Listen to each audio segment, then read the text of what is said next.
रहस्यमय लड़की बनी हुई है, जो हरियाणा पुलिस के लिए सबसे बड़ी पहली बनी हुई है। उस हनीप्रीत के साथ आखिरी वक्त तक रहने वाले शख्स को इंडिया न्यूज ने ढूंढ निकाला है। उस शख्स ने कहा है कि हनीप्रीत हमारे साथ करीब 30 से 40 मिनट तक साथ थी, लेकिन उसके बाद एक इनोवा गाड़ी आई और हनीप्रीत को लेकर गई।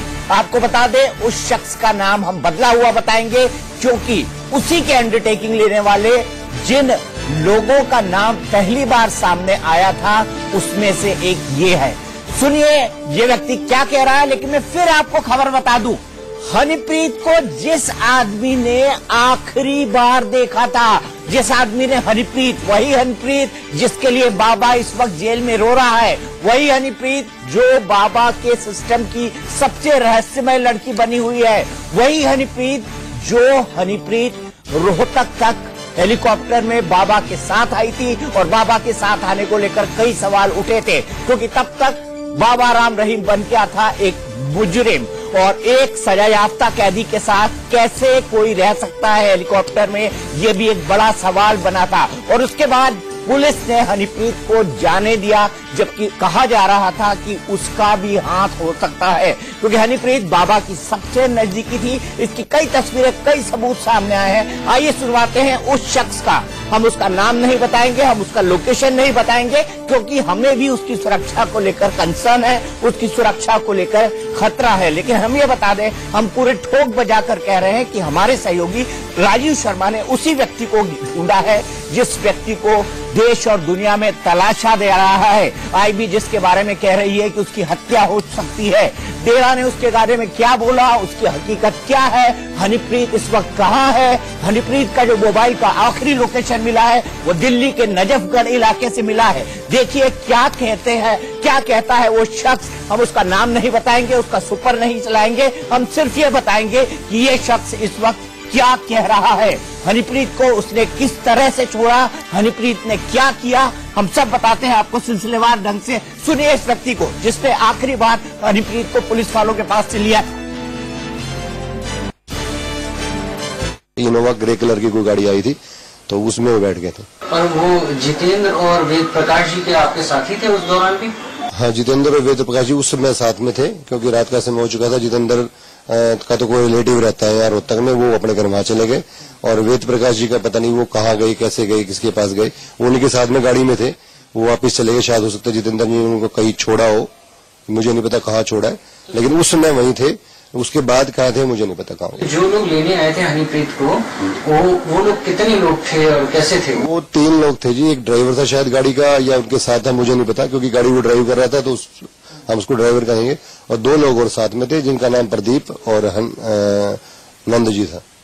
तो कहानी ये हुई कि उसके बाद वो पर्चा सामने आ गया जिसमें आपके साइन थे, और लिहाजा इसको लेकर आपसे फिर बातचीत शुरू हो गई। इसके बारे में पुलिस ने भी काफी हम ये भी करेंगे, टॉर्चर भी किया, ये भी कहेंगे टॉर्चर किया, क्योंकि मेरे घर पे सील विल कर दिया, मेरे बच्चों को तलाशी वलाशी, मेरे घर का सारा सामान उठा सीधा, और मेरी गाड़ी वाड़ी का जो भी, और हमारे जो रिलेटिव और भी थे उनके भी घरों की तलाशियां ली गई, शायद यहाँ छुपाई गई। जबकि हमने उनको बोल दिया था कि वो एज ए मजबूरी के तौर पर 10-15 मिनट यहाँ पर आए, ऐसा हमारा कोई लेना देना नहीं था, और ऐसा कोई प्रोग्राम नहीं था उनका यहाँ आने का, हमें तो पता भी नहीं था।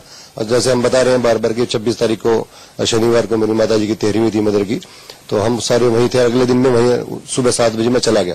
जाना तो मुझे रात को था, लेकिन रात को उनकी वजह से मैं लेट होने की वजह से हम सुबह ही 7 बजे यहाँ से चले गए। मतलब जितना कुछ भी था ये सब अनजाने में आपके ऊपर? हाँ, जो भी हुआ वो अनजाने में हुआ। प्रदीप जी, ना वेद प्रकाश और जितेंद्र, किसी से कोई संपर्क नहीं है? उसके बाद से मेरा कोई संपर्क नहीं है। उसके बाद से न मेरे को आज तक जितेंद्र से बात हुई है, न ही मेरे को आज तक वेद प्रकाश से बात हुई है, और न ही, क्योंकि इससे पहले भी ज्यादा मेरे से नोन नहीं था।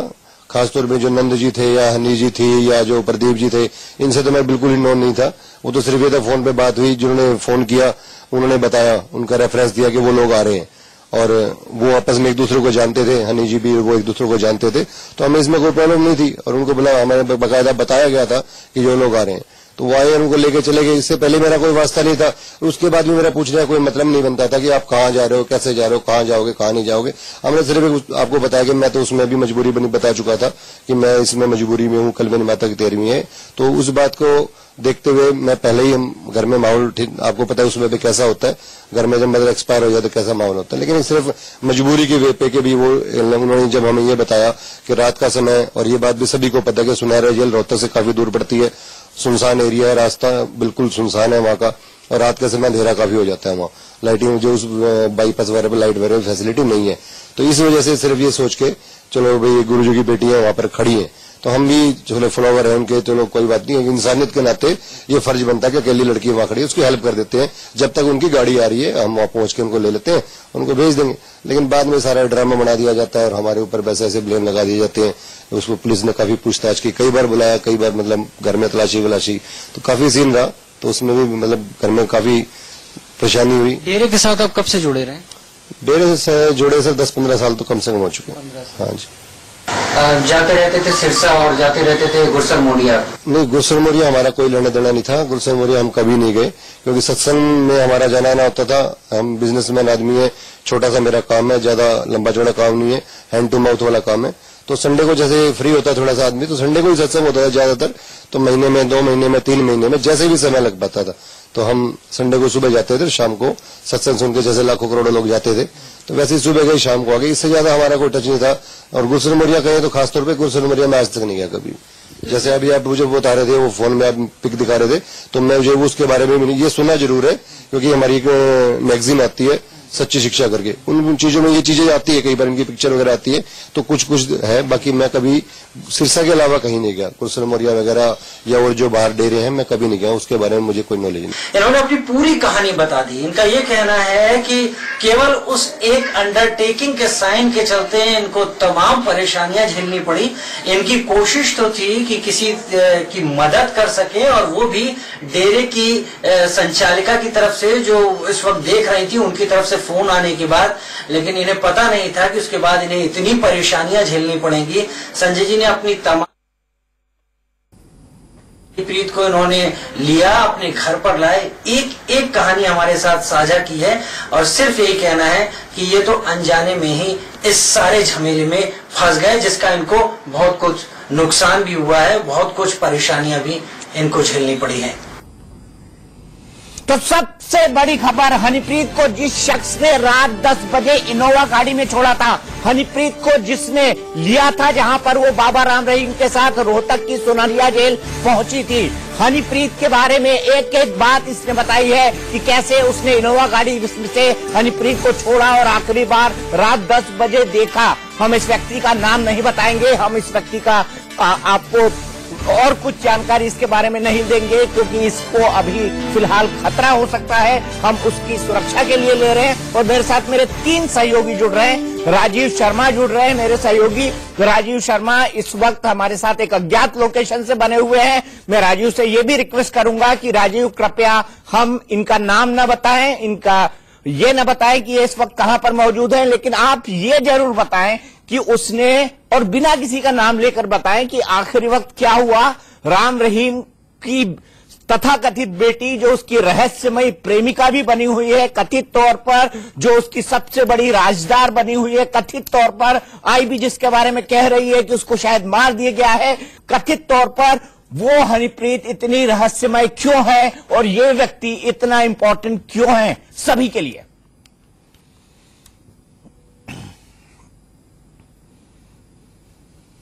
बहुत खास है दीपक जी इस व्यक्ति का लगातार बने रहना, क्योंकि ये शख्स लगातार टच में रहा। उस आखिरी दिन इसके घर में कुछ ऐसा माहौल था जिसके चलते ये ठीक हालत में नहीं था, लेकिन लगातार इसका यह कहना था कि इसके पास डेरे की उस वक्त जो संचालिका थी विपश्यना, उनके फोन आ रहे थे कि आप क्योंकि यहाँ के जानकार हो, आप इस इलाके को जानते हो और गुरुजी की बेटी जेल के बाहर परेशान स्थिति में है, उस बेटी को आपको सही सलामत पहुंचाना है, तो सवाल यही किया गया कि आखिर कहां पहुंचाना है, किस जगह पहुंचाना है। तो ये कहा गया कि डेरे की तरफ से ये गाड़ी आ रही है, वो आपकी बताई हुई जगह पर इस हनीप्रीत को वहां से ले लेगी।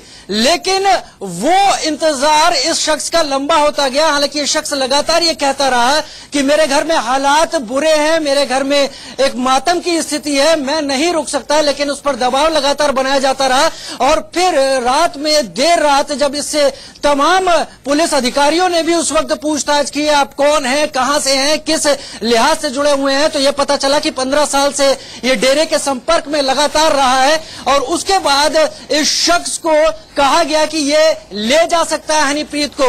लेकिन तब पुलिस अधिकारियों ने यह भी कहा कि आखिर हनीप्रीत क्या आपको जानती है कि नहीं है। इस पर एक बार फिर से विपश्यना से बात कराई गई। और उसके बाद जो इसके साथ 2 लोग थे जिनके नाम हम लगातार ले रहे हैं, जो लोग जो एक वेद प्रकाश था जो लापता है। मैं वेद प्रकाश के भी घर गया था, वेद प्रकाश का कुछ भी पता नहीं है, कहां है कोई नहीं जानता। ये शख्स उनके साथ फिर लेकर हनीप्रीत को निकला। लेकिन तब तक लगातार कई कॉल करने के बावजूद भी किसी तरह का कोई संपर्क इस शख्स को नहीं दिया गया। हाँ, आखिरकार इसको मजबूरन हनीप्रीत को अपने घर लाना पड़ा। साथ में इसके वो 2 लोग भी थे जिन्होंने अंडरटेकिंग दी थी।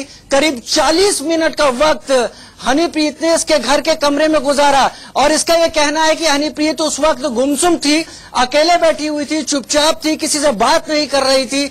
लगातार वो अंदर रही जब तक कि डेरे की तरफ से इस शख्स के पास फोन आने शुरू नहीं हो गए। और वो फोन उस गाड़ी के थे जिस गाड़ी में ले जाने का है, जिस गाड़ी में छोड़ने का आदेश इसको फोन पर दिया गया था। जब वो फोन आने शुरू हो गए तब उसके बाद इसने हनीप्रीत से बात कराई। और तब समय तय हुआ, रात में करीब 11 बजे का वक्त इस शख्स बता रहा है कि ये उस जगह बताई हुई जगह पर जहां पर डेरे की तरफ से इसके साथ तय हुआ, वहां पर ये ले गया।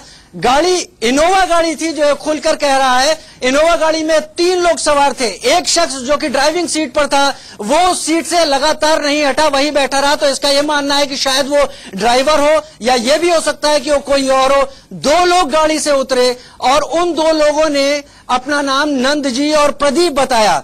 यहां पर यह बात भी खास है कि वो लोग आ कहां से रहे थे दीपक जी। जब इसने ये पूछा कि आप आ किधर से रहे हो, क्योंकि रास्ता नहीं समझ में आ रहा था, उन्होंने कहा हम चले तो गोहाना से हैं, लेकिन कहां से आ रहे हैं, किधर आ रहे हैं, ये हमें नहीं पता, ना हम आपको बता पाएंगे।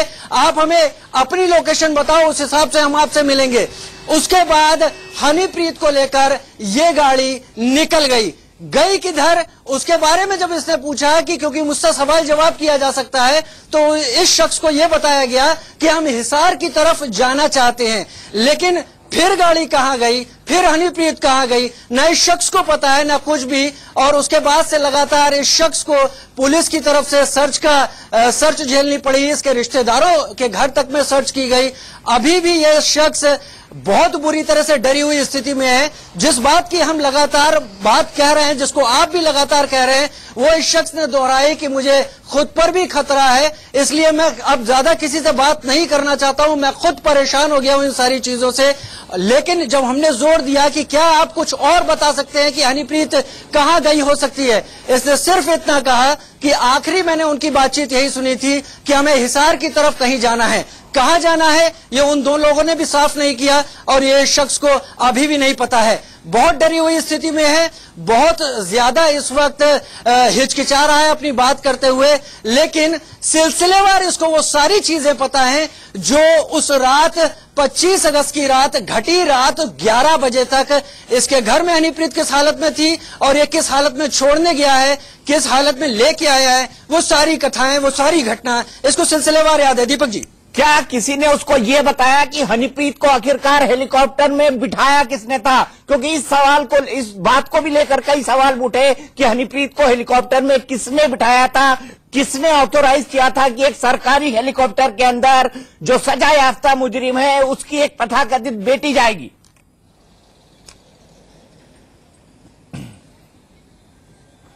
जानने की कोशिश जरूर की थी दीपक जी, लेकिन इस शख्स का यह कहना था कि इसके घर में हालात मातम के थे, लिहाजा ये कई दिनों से डेरे के संपर्क में नहीं था। हाँ, अचानक इसके पास जब फोन आने शुरू हुए तो ये खुद भी चौंका। हालांकि ये कहानियों को टीवी पर लगातार देख रहा था, घर में टीवी नहीं चल सकता था, लिहाजा इसने दूसरे घर जाके देखा, तब इसे स्थिति की गंभीरता का एहसास हुआ। और जब इसे ये साफ कर दिया गया कि इसको छोड़ना है गाड़ी तक, सेफ कस्टडी में छोड़ना है। एक बात और दीपक जी, इस शख्स ने कई बार मना करने की भी कोशिश की, तो इसको डेरे की तरफ से जो फोन आया उसमें साफ किया गया कि कई और लोगों से संपर्क साधने की कोशिश की गई, उनके फोन स्विच ऑफ हो गए हैं, कई और लोगों से बात करने की कोशिश की गई, तो उन्होंने साफ कह दिया कि वो शहर से जहां पर यह है वहां से बाहर है, लिहाजा इसको ही ये काम करना होगा और हनीप्रीत को उस गाड़ी तक सकुशल पहुंचाना होगा।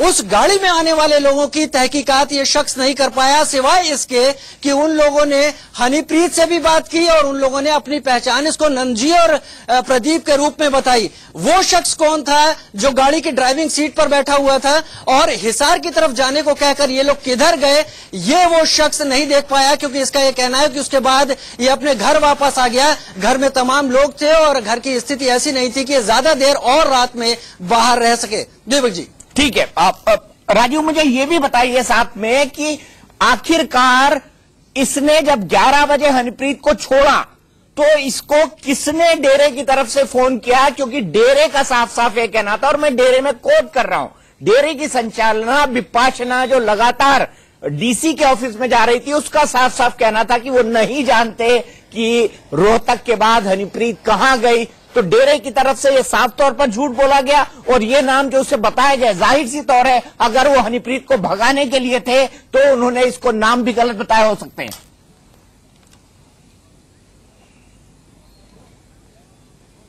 दीपक जी, यही नाम था जो नाम आप लगातार ले रहे हैं, यही नाम था और ये शख्स लगातार इसी नाम का हवाला दे रहा है। इसका कहना था कि शाम से इसके पास विपशना के नाम से ही फोन आ रहे थे और वही इससे बात कर रही थी। इस जगह मेरा एनालिसिस ये कहता है कि ये शख्स गलत नहीं हो सकता, क्योंकि ये 15 साल से डेरे से जुड़ा हुआ है। हर इतवार को ये डेरे पर जाता है, तमाम लोगों को लेकर जाता था, श्रद्धालुओं को। तो विपशना को पहचानने में और विपशना के आदेश देने के तरीके में फर्क कर ना पाए, ऐसा हो नहीं सकता। रात में भी इसको यही कहा गया था विपशना की तरफ से कि गाड़ी आपसे जल्दी ही संपर्क करेगी, और थोड़ी देर में इसका यह कहना है कि मेरे पास धड़ाधड़ फोन आने शुरू हो गए कि हमारी लोकेशन ये है, हमारी लोकेशन ये है, आप अपनी लोकेशन बताइए। उसके बाद फोन पर बात करते करते ये लोग उस लोकेशन पर पहुंचे हैं जहां पर इसने अपनी गाड़ी से हनीप्रीत को उस इनोवा में ट्रांसफर किया। क्योंकि ये शख्स उस वक्त निश्चिंत था, इसको इस तरह के किसी बात का एहसास नहीं था, लिहाजा ये जरूर मानता है कि इसने नंबर पर ध्यान नहीं दिया, लेकिन गाड़ी इनोवा थी, बैठे हुए 3 लोग थे गाड़ी में, ड्राइवर अपनी सीट से नहीं उतरा और जो 2 लोग उतर कर इसके पास आए और हनीप्रीत को लेकर गाड़ी में गए, उनके नाम नंजी और प्रदीप थे। वो लोग हिसार की तरफ किधर लेकर गए, आखिर हिसार में लेकर गए या कहीं और लेकर गए, इसके बारे में इस शख्स को कुछ भी पता नहीं है। ठीक है राजू, हम आपके पास आएंगे, लेकिन राजू